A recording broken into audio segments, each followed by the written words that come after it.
Good morning, students. So far in chapter number 3, that is metals and non-metals, we have studied physical properties of metals and non-metals. Now you will be going to learn about chemical properties of metals. So in this video we will discuss two important chemical properties of metals, that is reaction of metals with oxygen and reaction of metals with water. First of all, reaction of metals with oxygen, that is what happens when metals are burnt in air. Students, you know that magnesium, when burnt in air, it burns with a white dazzling flame and gets converted into magnesium oxide. Also in chapter number 1, you have studied that copper, which is brown in color, when it is heated in air, it combines with oxygen to form copper oxide, that is a black oxide. Similarly, aluminium, when reacts with oxygen, it will form aluminium oxide. So in general, we can say metals, when react with oxygen, they will form metal oxide.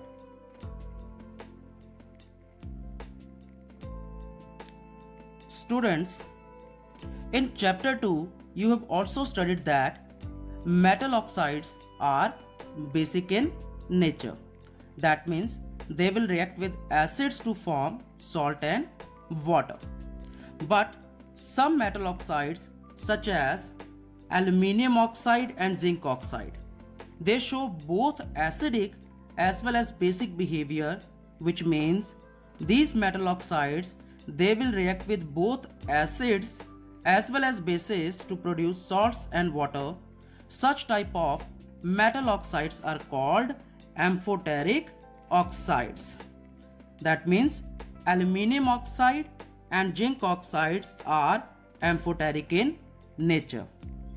Meaning metal oxides जो acid और base दोनों के साथ react करके salts and water form कर सकते हैं, उन मेटल ऑक्साइड्स को हम एम्फोटेरिक ऑक्साइड्स कहते हैं. For example aluminium oxide. तो एल्यूमिनियम ऑक्साइड के केस में अगर आप इक्वेशन नंबर 1 को ऑब्जर्व करोगे तो आप क्या देखोगे कि aluminium oxide, it is reacting with HCl, that is acid, to form salt, aluminium chloride and water. और ये एक न्यूट्रलाइजेशन रिएक्शन है एक तरह से. और हमें पता है न्यूट्रलाइजेशन रिएक्शन में सिर्फ बेस ही एसिड से रिएक्ट करके सॉल्ट एंड वाटर फॉर्म करते हैं. तो अगर HCl हमारा एसिड है, इसका मतलब इक्वेशन नंबर 1 में एल्यूमिनियम ऑक्साइड एक बेस की तरह बिहेव कर रहा है.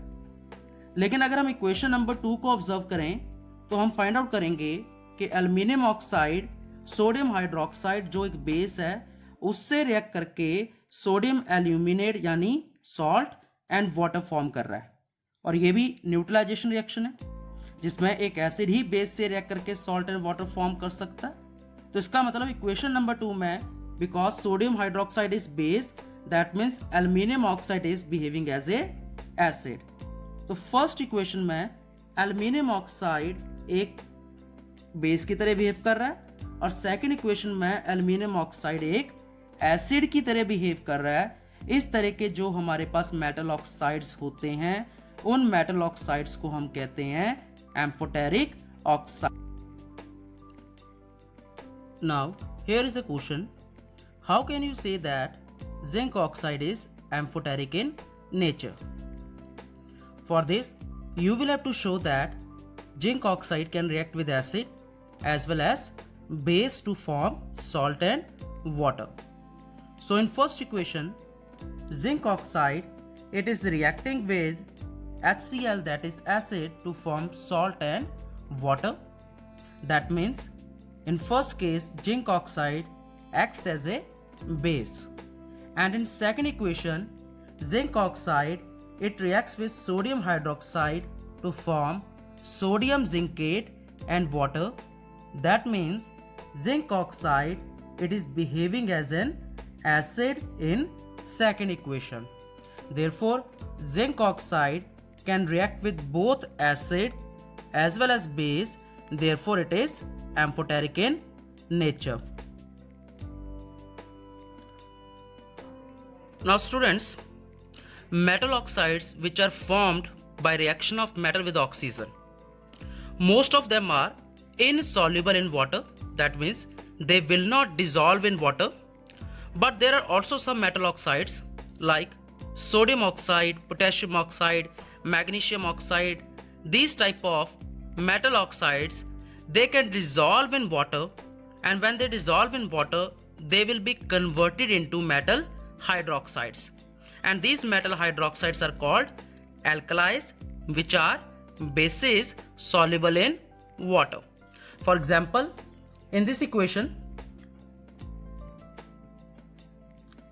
sodium oxide, it reacts with water. That means it dissolved in water to form sodium hydroxide, which is a base soluble in water. Similarly, in second equation, potassium oxide dissolves in water to form potassium hydroxides, which is again an alkali.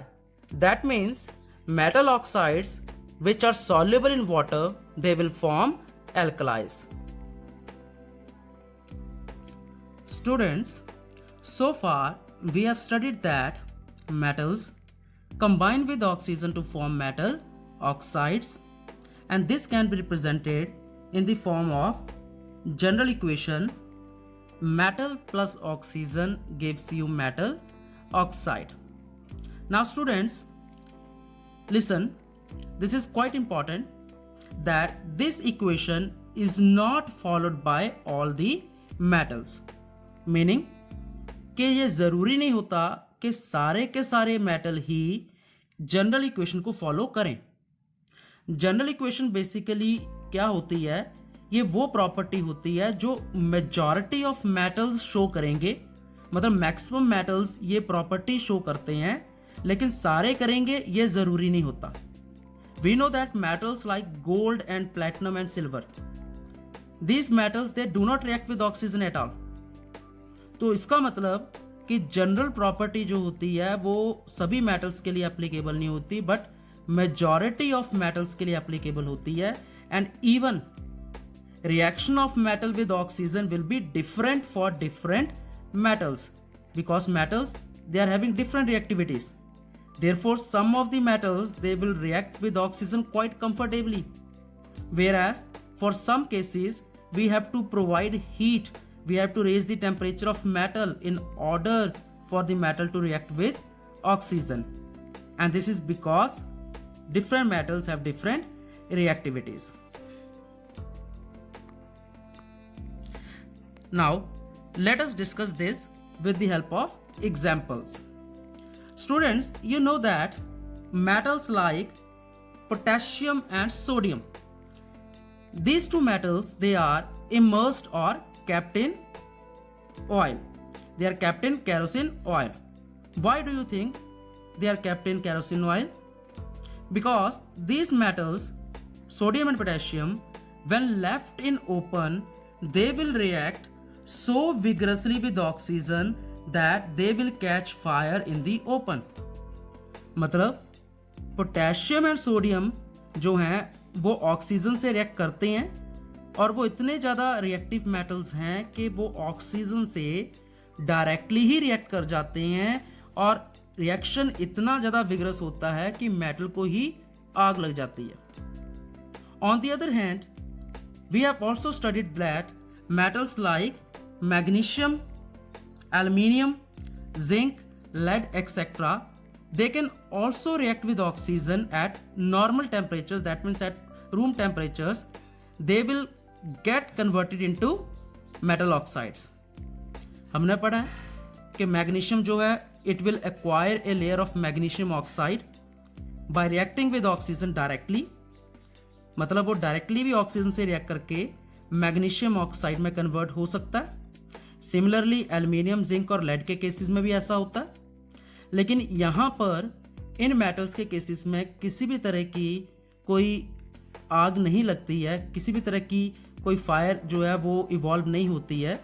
इसका मतलब ये जो metals हैं although they are reactive but they will be less reactive than sodium and potassium. Sodium and potassium जिनके case में oxygen के साथ जब रिएक्शन हुई तो आग ही लग गई थी, तो इसका मतलब वो इन सभी मेटल से ज़्यादा रिएक्टिव होंगे। मोरओवर हमने ये भी पढ़ा है चैप्टर नंबर 1 में कि कॉपर जो है वो नॉर्मल टेम्परेचर पे ऑक्सीजन से रिएक्ट नहीं करता। कॉपर को हमें हीट करना पड़ता है और हीट करने के बाद ही जो कॉपर है वो कॉपर ऑक्साइड में कन्वर्ट होता है। That means it will react with oxygen at a particular temperature. That means only on heating it will gets converted into copper oxide. इसका मतलब ये जो कॉपर है, ये जो हमने अभी ऊपर सारे एलिमेंट्स पढ़े थे, मेटल्स पढ़ा था हमने, उनसे भी लेस रिएक्टिव है। And moreover silver and gold they do not react with oxygen even at high temperatures. That means silver and gold they are even less reactive than copper. तो basically हम लोग chemical properties की help से एक reactivity series भी तैयार करेंगे जिसमें मेटल्स को उनकी रिएक्टिविटीज के अकॉर्डिंगली अरेंज किया होता है। तो अभी तक हमने यही ऑब्जर्व किया है कि पोटेशियम एंड सोडियम वो काफ़ी ज़्यादा रिएक्टिव है। Magnesium, aluminium, zinc and lead ये इनसे लेस रिएक्टिव है। लेकिन इनमें से कौन ज़्यादा है कौन लेस है वो इस प्रॉपर्टी से, अकेले इस प्रॉपर्टी से फाइंड आउट नहीं किया जा सकता। कॉपर इन सभी एलिमेंट से लेस रिएक्टिव था, मैग्नीशियम से भी, जिंक से भी, एल्यूमिनियम से भी। और सिल्वर एंड गोल्ड क्योंकि वो ऑक्सीजन से रिएक्ट हुए ही नहीं, मतलब वो सबसे लीस्ट रिएक्टिव है। Now let's discuss what is anodising. It is a process of forming a thick oxide layer of aluminium. Now students, aluminium develops a thin oxide layer when exposed to air, which means on reacting with oxygen it will form aluminium oxide. Now this layer, it will protect the metal from further oxidation. That means once this layer is formed on the surface of the metal, it will act as a protective layer between the metal and the oxygen from further oxidation, which means metal can be protected for a longer time, hence it will not be easily corroded. Now in anodizing we deliberately oxidize aluminum particles so that they may acquire a thick oxide layer of aluminium, and this oxide layer it can be dyed easily to give aluminium particles an attractive finish, which means aluminium के case में जो aluminium oxide की layer बनती है वो stable है।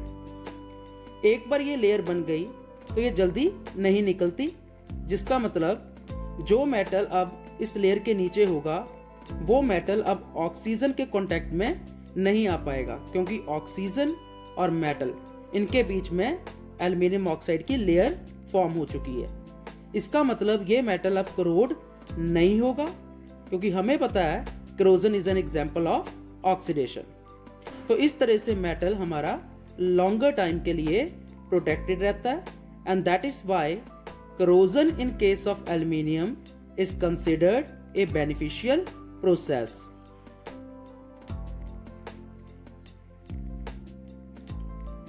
Moving over to the next chemical property of metals, that is reaction of metals with water, or what happens when metals react with water. Now students, we know that metals, they have different reactivities, so they will react with water in different ways. Some of the metals can react with water, that is cold water, whereas some will react with warm water. There are also examples of metals which do not react with cold water, neither with hot water, but they will react with steam, that is water in gaseous state. And There are also examples of metals which will not react with water in any form. So let us discuss them one by one. Generally, metals react with water and produce a metal oxide and hydrogen gas. And we also know that there are certain metal oxides which are soluble in water. So these metal oxides, they will further dissolve in water and gets converted into metal hydroxide. That means there will be two cases. Case number 1, metal plus water will gives you metal oxide plus hydrogen. This will be the case when metal oxide is insoluble in water. But if metal oxide is soluble in water, then we will have metal plus water. It will gives you metal hydroxide plus hydrogen. मतलब अगर metal oxide soluble है water में तो हमें metal oxide की जगह metal hydroxide मिलेगा hydrogen के साथ. Now case 1, that is reaction of potassium and sodium with water. Now potassium and sodium, these two metals, they will react even with cold water, and their reaction with cold water is very violent and exothermic. That means during this reaction a large amount of heat will be produced. Now due to such large amount of heat, hydrogen that is formed during the reaction, it will catch fire and it appears that metal has catch fire. Potassium and sodium ये water से बहुत ज़्यादा violently react करते हैं और reaction के time पे इतनी ज़्यादा हीट प्रोड्यूस होती है कि जो हाइड्रोजन गैस इवॉल्व हो रही होती है रिएक्शन में, उस हाइड्रोजन गैस को आग ही लग जाती है और हमें लगता है कि मेटल जल रहा है. So reactions are potassium plus water, it will gets converted into potassium hydroxide plus hydrogen. अब इस केस में पोटेशियम हाइड्रोक्साइड फॉर्म हुआ है क्योंकि पोटेशियम ऑक्साइड वाटर सॉल्युबल है, तो पोटेशियम ऑक्साइड की जगह हमारे पास पोटेशियम हाइड्रोक्साइड फॉर्म होता है. Similarly sodium when react with water, it will form sodium hydroxide plus hydrogen gas. Again, calcium. Now calcium can also react with cold water, but its reaction with cold water is less violent. It is less vigorous. Although heat will be evolved in this case, but this heat is not sufficient for hydrogen to catch fire. Here calcium is reacting with water to form calcium hydroxide plus hydrogen gas. अब ये metal भी, calcium भी cold water से react कर सकता है. Sodium भी कर रहा था, पोटेशियम भी कर सकता है कोल्ड वाटर से, और कैल्शियम भी कर सकता है. लेकिन सोडियम और पोटेशियम के केस में रिएक्शन बहुत ज़्यादा वायलेंट था, हीट बहुत ज़्यादा थी जिससे हाइड्रोजन को आग लग गई. लेकिन कैल्शियम के केस में जो हीट इवॉल्व होती है वो लेस होती है, बहुत ज़्यादा नहीं होती, जिसकी वजह से हाइड्रोजन का इग्निशन पॉइंट अटेन नहीं होता और हाइड्रोजन को आग नहीं लगती है. इसका मतलब कैल्शियम जो है वो पोटेशियम और सोडियम से लेस रिएक्टिव है.